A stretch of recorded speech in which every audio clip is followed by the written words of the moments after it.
வணக்கம் கும்பராசி நண்பர்களே. வரக்கூடிய புரட்டாசி மாசத்துல உங்களுடைய ராசிக்கு எந்த மாதிரியான பலன்கள் கிடைக்க போகுது அப்படிங்கறத தான் இந்த பதிவுல நாம இப்ப பார்க்க போறோம். முதல்ல உங்களுடைய ராசி மேல சனி இருக்காரு. இன்னையும் சனி மீன ராசிக்கு போகல, ராசி மேலதான் இருக்காரு. அதனால ஜென்மச்சனி அப்படிங்கிறது இப்ப வரைக்கும் உங்களுக்கு ஓடிக்கிட்டே தான் இருக்கு. இந்த ஜென்மச்சனி காலத்துல எப்பயுமே நீங்க எந்த விஷயங்கள் செஞ்சாலும் ரொம்ப கவனமா செய்யணும், ரொம்ப நிதானமா செய்யணும். சரிங்களா? அதாவது தேவையில்லாம கடன்கள் வாங்கக்கூடாது, கடன்களை நீங்க உருவாக்கிடக்கூடாது. ஏன்னா கடன்கள் வாங்கிட்டீங்கனாலும் கடன்களை உருவாக்குனீங்கனாலும் நம்ம கட்ட முடியாது. அப்புறம் சொத்து பத்தை வித்து தான் நம்ம கடன் கட்டுற மாதிரி வந்துடும். அதே மாதிரி நம்ம ஒரு வேலை செஞ்சுக்கிட்டு இருக்கோம் அல்லது தொழில் செஞ்சுக்கிட்டு இருக்கோம், அது தொடர்ந்து நஷ்டத்திலேயே போகுதான்னு பாருங்க. அதாவது லாபத்துல போச்சுன்னா பிரச்சனை இல்லை, நஷ்டத்துல போச்சுன்னா நீங்க ரொம்ப யோசிக்கணும்.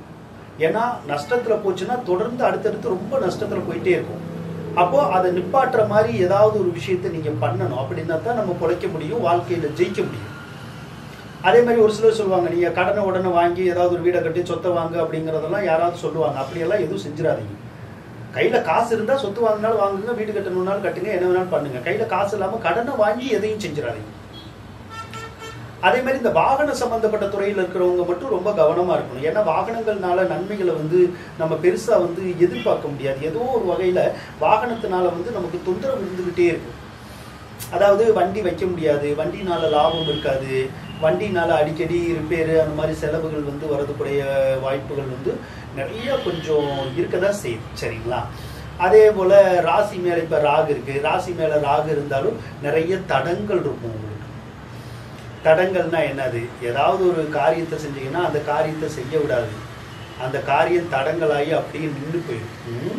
அதுக்கு நீங்க என்ன பண்ணணும்னா, நவகிரகத்துல ராகு இருக்கும், அந்த ராகுக்கு போய் வெள்ளிக்கிழமை 10 to 12 மணிக்குள்ள அல்லது வெள்ளிக்கிழமை முடியாட்டி ஞாயிற்றுக்கிழமை சாயந்தரம் 4:30 to 6 மணிக்குள்ள ராகுக்கு கருப்பு உளுந்துல விளக்கேற்றி, ராகு பகவானே நான் இந்த காரியம் செய்கிறேன், எனக்கு இந்த காரியத்துல எந்த தடங்களும் வரக்கூடாதுன்னு தொடர்ந்து விளக்கு போட்டு வேண்டிக்கிட்டே ஒரு காரியத்தை செய்யுங்க. கண்டிப்பா அந்த காரியம் உங்களுக்கு நடக்கும். 7வது இடத்துல கேது இருக்கு. 7வது இடத்துல கேது இருந்தா பார்த்து இருந்துக்கணும். ஏன்னா உங்களுக்கோ உங்க வீட்டுல இருக்கவங்களுக்கோ தேவையில்லாத வகையில தேவையில்லாத ஃப்ரெண்ட்ஷிப் ஏற்பட்டுரும். அதன் மூலமா குடும்பத்துல சண்டை சச்சரவுகளை உருவாக்கி விட்டுரும். கவனமா இருக்கணும். ஏதோ ஒரு வகையில கணவன் மனைவிக்குள்ள கருத்து வேறுபாடை உண்டு பண்ணி பிரிக்கிற கிரகம் தான் அந்த கேது. அதனால தேவையில்லாத வழியில தேவையில்லாத நபர்களோட பேச வச்சு செஞ்சு அதனால வீட்டுக்குள்ள விவகாரத்தை இழுத்து விட்டுரும். அதுல அந்த ஒரு விஷயத்துல நீங்க கவனமா இருந்துக்கணும். இப்போ 5வது இடத்துல குரு இருக்கிறது நல்லது. ஏன்னா 5வது இடத்துல குரு இருந்துச்சுன்னா நல்லது. எதுக்காக நல்லதுன்னா புத்திர பாக்கியத்துக்கு நல்லது. இப்ப நீண்ட காலமா உங்களுக்கு புத்திர பாக்கியம் கிடைக்கல, அப்ப அப்படிப்பட்டவங்களுக்கு இந்த காலத்துல நீங்க புத்திர பாக்கியத்துக்காக முயற்சி பண்ணீங்கன்னா கிடைச்சிடும். அது நார்மலா கிடைக்குதோ அல்லது ட்ரீட்மெண்ட் எடுத்து கிடைக்குதோ, ஏதோ ஒரு வகையில கிடைக்கும். ட்ரீட்மெண்ட் எடுக்கிற மாதிரி சூழ்நிலை இருந்தா எடுங்க, கண்டிப்பா கிடைக்கும். அது முதல் குழந்தையா இருந்தாலும் சரிதான், 2வது குழந்தையா இருந்தாலும் சரிதான், அடுத்தடுத்த குழந்தைகளா இருந்தாலும் சரிதான். குழந்தை பாக்கியத்துக்கு நல்லது. அதே மாதிரி உங்க வீட்டுல ஏதாவது விசேஷம் வைக்கணும்னா வைக்கலாம். ஒரு வீடு பால் காட்சி வைக்கிறது, அல்லது உங்க வீட்டுல காதணி விழா அந்த மாதிரி வைக்கிறது, ஏதோ ஒரு ஃபங்க்ஷன் வைக்கிறது, அந்த மாதிரிலாம் வைக்கிறதுக்குடைய காலம் இப்ப இருக்கு. தாராளமா வைக்கணும்னா வைக்கலாம்.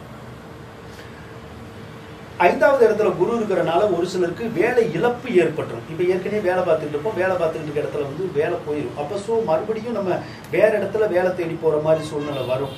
அதனால அப்படி வந்துச்சுன்னா வேற இடத்துல வேலை தேடுங்க, கிடைச்சிடும். அதே மாதிரி நம்ம சொந்த தொழில் ஓன் பிசினஸ் பண்ணிட்டு இருந்தா கூட இப்ப கொஞ்சம் டல் அடிக்கும். எவ்வளவு நாளைக்கு டல் அடிக்கும்னா, புரட்டாசி மாசம் 22ஆம் தேதி வரைக்கும் அந்த டல் அடிக்கும். அதுக்கப்புறம் தொழில் ஸ்தானம் நல்லா இருக்கும், அதுக்கப்புறம் வருமானமும் நல்லா இருக்கும், நல்ல முன்னேற்றம் இருக்கும். என்ன வருமானம் புரட்டாசி 22க்கு மேல வந்தாலும் நம்ம கையில நிக்காது. ஏன்னா அந்த காசு ஒண்ணு ஏதாவது உடம்பு சரியில்லாம போய் செலவாகும், இல்லைன்னா கடன்கள் நம்ம பட்டிருந்தோம்னா அந்த கடனை அடைக்கிறதுக்கு வழி பார்ப்போம். ஒண்ணு வட்டி காசு கொடுக்கறது, இல்லைன்னா முதல்ல கொடுக்கறது, இந்த மாதிரி ஏதாவது வேலை நம்ம பார்ப்போம்.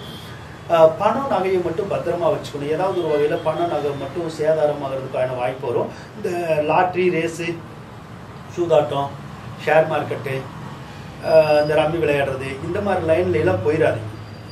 அப்படி போயிட்டோம்னா நமக்கு காசு பணத்தை இழக்கிற மாதிரியான ஒரு சூழ்நிலை வந்துடும்.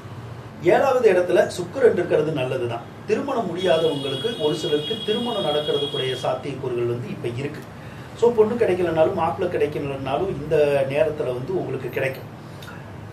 அதனால அதுக்கான முயற்சிகளை எடுங்க. கண்டிப்பா உங்களுக்கு அது நடந்து மகிழ்ச்சி வந்து தரக்கூடிய ஒரு தருணம் தான் இது. சிலருக்கு வந்து உங்களுக்கோ உங்களுடைய கணவன் மனைவிக்கோ வீடு கட்டணுங்கிற ஆசை, வாகனம் வாங்கணுங்கிற ஆசை, வீட்டுக்கு தேவையான எலக்ட்ரானிக் பொருள் எல்லாம் வாங்கணுங்கிற ஆசைகள்லாம் வரும். நீங்க முயற்சி பண்ணீங்கன்னா தாராளமா உங்களால வாங்க முடியும், வாங்கி கொடுக்கும். அதுக்குடைய அமைப்புகள் வந்து உங்களுக்கு இருக்கு. 7ஆம் அதிபதி 8ல் இருக்கிறதுனால ஒரு சிலருக்கு மட்டும் இந்த கணவன் மனைவிக்குள்ள லைட்டா கருத்து வேறுபாடு, அல்லது பழகிறவங்கள்ட்ட கருத்து வேறுபாடு, நண்பர்களுக்குள்ள வந்து கொஞ்சம் கருத்து வேறுபாடு, பிரிவினை அப்படிங்கிறது கொஞ்சம் இருக்கும். அதே மாதிரி 8ல் சூரியன் இருக்கிறனால ஒரு சிலருக்கு கண்ணுல பாதிப்பு வரும்.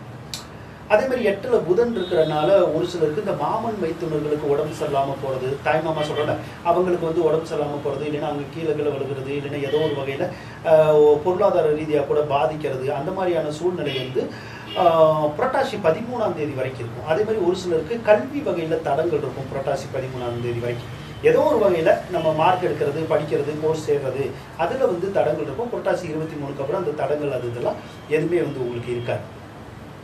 சரி, அடுத்து செவ்வாய் பகவானை எடுத்துக்கிட்டோம்னா உங்களுடைய ராசிக்கு 9வது ராசியில தான் இருக்காரு. செவ்வாய் பகவான் வந்து உங்களுக்கு நல்லா தான் இருக்காரு. இதன் மூலமா இந்த வெளியூர் வெளிநாடு போகணும்னா போகலாம். விசா பிஆர் எல்லாம் வேணும்னா கிடைக்கும். டிரான்ஸ்ஃபர் மாதிரியான விஷயங்கள் வேணும்னா கூட உங்களுக்கு கிடைக்கும். அதே மாதிரி ஒரு சொத்தை கொடுக்கறது, ஒரு சொத்து வாங்குறது, அந்த மாதிரியான வேலை செய்யலாம். அதே மாதிரி உங்க அப்பா கிட்ட மட்டும் கருத்து வேறுபாடுகள் வரும். இல்லைன்னா அப்பாவுக்கு வந்து ஏதாவது கொஞ்சம் கோபதாபம் நிறைய வரும். இந்த மாசம் அவர் நிறைய கோபப்படுற மாதிரி, யாரு கூடயாவது சண்டை போடுற மாதிரி, திட்டுற மாதிரி, அந்த மாதிரியான ஒரு சூழ்நிலையெல்லாம் கொஞ்சம் இருக்கும். அதுக்கு தகுந்த மாதிரி அதெல்லாம் சரி பண்ற மாதிரி பார்த்து நீங்க செஞ்சுக்கிட்டீங்கன்னா சரிதான். மற்றபடி இந்த மாசம் ஒன்றும் மிகப்பெரிய ஒரு கஷ்டமான மாசமெல்லாம் இல்லை, கண்டிப்பா நல்லா தான் இருக்கும். அதோட உங்களுக்கு இந்த அவிட்ட நட்சத்திரம், சதய நட்சத்திரம், இந்த நட்சத்திரத்துல ஏற்கனவே பிறந்திருந்தீங்கன்னு வச்சுக்கோங்க, சின்ன வயசுல உள்ளவங்களுக்கு மட்டும் ராகுதசை வரும். பெரிய வயசுல உள்ளவங்களுக்கு ராகுதசை வந்து போயிருக்கும். உதாரணம், ஒரு 23 வயசுக்கு மேல இருக்காங்கல்ல இந்த ராசியில, கும்பராசியில, அவங்களுக்கெல்லாம் ராகுதசை முடிஞ்சிருக்கும் அவிட்ட சதய நட்சத்திரத்துல பிறந்திருந்தா. ஆனா 23 வயசுக்கு கீழே இருக்கிறவங்களுக்கு கண்டிப்பா ராகுதசை நடக்கிறதுக்கான சந்தர்ப்பம் இருக்கு. அப்படி ராகுதசை நடந்தா படிப்புல தடங்கள் வரும். சரியா படிக்க முடியாது, சரியா மார்க் எடுக்க முடியாது, ஸ்கூலுக்கு போக முடியாது, காலேஜுக்கு போக முடியாது, நினைச்ச கோர்ஸ் எடுத்து படிக்க முடியாது. நினைச்ச கோர்ஸ் ஒன்றா இருக்கும், படிக்கிற கோர்ஸ் ஒன்றா இருக்கும். அதே மாதிரி வேலைக்கு போற பருவம் இருந்தால் வேலை கிடைக்காம நம்ம திண்டாடிக்கிட்டு இருப்போம். கெட்ட பசங்களோட சேர வச்சிரும், கெட்ட பழக்கங்களை பழக வச்சிரும். இப்ப ராகுதசை பத்தி என்னால முழுமையா சொல்ல முடியல. ஆனா ராகுதசைக்குடைய வீடியோ வந்து இன்னொரு ஒரு வாரத்துல வந்து நான் போஸ்ட் பண்றது மாதிரி இருக்கேன். அப்படி போஸ்ட் பண்ணா அது வந்து கிட்டத்தட்ட ஒரு 10-15 வீடியோ வரும். அதனால தொடர்ந்து ஒவ்வொரு வீடியோவையும் நீங்க பார்க்கணும். அப்படி பார்க்கிற போது உங்களுக்கு ரொம்ப யூஸ்ஃபுல்லா இருக்கும் அந்த வீடியோ. காரணம், அதுல ராகுன்னா என்ன, அது என்ன செய்யும், ஏது செய்யும், ராகுதசை காலத்துல நமக்கு என்ன பிரச்சனை வரும், வராது, பிரச்சனை வந்து அதை எப்படி தீர்க்கலாம், எப்படி நல்ல வழியில போகலாம், படிக்கிறதுக்கு என்ன பண்ணலாம், எல்லா விஷயமுமே நான் சொல்லி கொடுத்துருப்பேன் அதுல. அதனால தவறாம ராகுதசை வீடியோகளை பாருங்க. அப்ப தவறாம பார்க்கணும்னா என்னோட சேனலை நீங்க கண்டிப்பா சப்ஸ்கிரைப் பண்ணியிருக்கணும். அதோட அந்த பெல் பட்டனையே அமைக்க இருக்கணும். அப்படின்னா தான் நான் ஒரு வீடியோ போட்டேன்னா உடனே உங்களுக்கு நோட்டிஃபிகேஷன் வரும். வந்த உடனே நீங்க அந்த வீடியோவை பார்ப்பீங்க. அப்படி பார்க்க உங்களுக்கு ஒரு அறிவு கிடைக்கும், நல்ல தெளிவு கிடைக்கும். வாழ்க்கையில முன்னேறி போறதுக்கு ஒரு சிறந்த வழிகாட்டியா வந்து அந்த வீடியோ இருக்கும். அதனால தவறாம அந்த வீடியோவில் பாருங்க. அதோட என்னோட சேனலை சப்ஸ்கிரைப் பண்றவங்களுக்கு ஏதாவது ஒரு கேள்விக்கு கண்டிப்பா நான் ரிப்ளை பண்றேன். நீங்க என்ன கேள்வி வேணாலும் உங்களுடைய வாழ்வியல் சம்பந்தமா நீங்க கேளுங்க. ஏதோ ஒரு கேள்வி உங்களுக்கு ரொம்ப நாளா கேட்கணும்னு தோணி இருக்கும் உங்களுடைய வாழ்க்கையை பத்தி, அதுக்கான விடை தெரியலன்னா நீங்க கேளுங்க, கண்டிப்பா நான் உங்களுக்கு ரிப்ளை பண்றேன். கமெண்ட்ல கேளுங்க.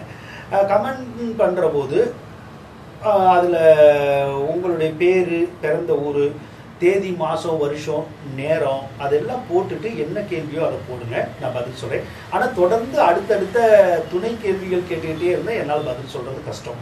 ஏன்னா உங்களை மாதிரி நிறைய பேத்துக்கு நான் பதில் சொல்லணும் இல்லையா, அப்போ எனக்கு நேரம் பத்தாது. அதனால சுருக்கமாக கேளுங்க, ஏதாவது ஒரு கேள்வி கேளுங்க, நானும் சுருக்கமாக உங்களுக்கு கண்டிப்பாக பதில் சொல்லித்தரேன், ரிப்ளை பண்ணுறேன்.